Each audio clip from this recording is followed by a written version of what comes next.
ఒక ఎత్తైన కొండ మీద ఉన్న యూనివర్సిటీలో ఒక గెట్ టుగెదర్ జరుగుతూ ఉంటుంది. ఆ గెట్ టుగెదర్ కి చాలా మంది పాత స్నేహితులు అందరూ కూడా గ్యాదర్ అవుతారు. అందరూ కూడా ఆ యొక్క మీటింగ్ హాల్ అలా కూర్చొని ఉంటారు. కూర్చొని ఉండగానే వాళ్ళ ప్రొఫెసర్ అతను వచ్చి అందరిని విష్ చేస్తాడు. అందరూ చాలా ఆనందంగా అతన్ని కూడా తిరిగి విష్ చేస్తారు. వీళ్ళ ఈ మాట చెప్తారు: మనమందరం ఒక ఎత్తైన ప్రదేశంలో ఉన్నాం కాబట్టి, మన యూనివర్సిటీ ఎత్తైన కొండపైన నిర్మించారు కాబట్టి ఈ యొక్క చలి మీకు ఎక్కువగా అనిపిస్తుంది ఈ టైంలో. సో అందరూ కూడా మీరు ఆ కాఫీ తాగిన తర్వాత మనం మీ యొక్క మీటింగ్ స్టార్ట్ చేసుకుందాం. ఎందుకంటే మీరు కాఫీ తాగకపోతే ఇక్కడ వేడి మీకు పుట్టదు. సో కాఫీ తీసుకోమని అందరికి చెప్తారు.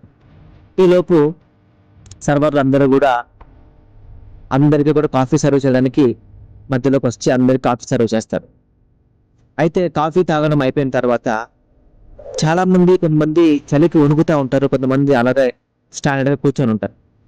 ఈ ప్రొఫెసర్కి అర్థం కాదు, ఏంటి చాలా మంది వణుకుతారని చెప్పేసి అబ్జర్వ్ చేస్తే చాలా కప్పుల్లో కాఫీ మిగిలిపోయి ఉంటుంది. చాలా మంది చేతుల్లో కాఫీ కప్స్ ఉండవు. అంటే ఏమర్థమైందంటే అందులో కొద్దిమంది మాత్రమే కాఫీ తాగారు, మరికొంతమంది తాగలేదు. అంటే ఎందుకని అబ్జర్వ్ చేస్తే ఒకసారి ఆ యొక్క మిగిలిపోయిన కాఫీ కప్పులు చూస్తే అవన్నీ కూడా చాలా నార్మల్ కప్స్, చాలా లో రేటుగా ఉన్నటువంటి కప్స్. చేతుల్లో ఉన్న కప్స్ చూస్తే అన్ని కూడా చాలా కాస్ట్లీ ఉన్న కప్స్ అనమాట.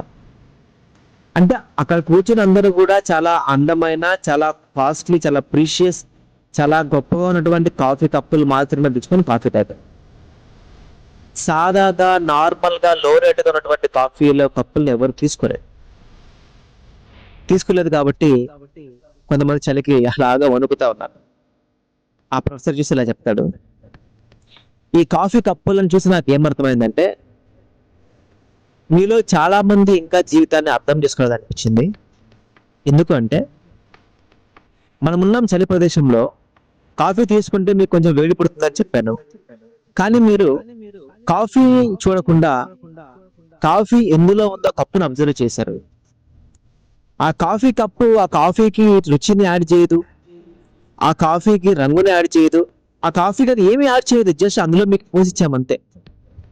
కానీ మీరు కాఫీ కప్పుని చూసి అది చాలా లో రేటుగా ఉంది, అది బాగోలేదని చెప్పేసి దాన్ని మీరు తీసుకోవడం మానేశారు.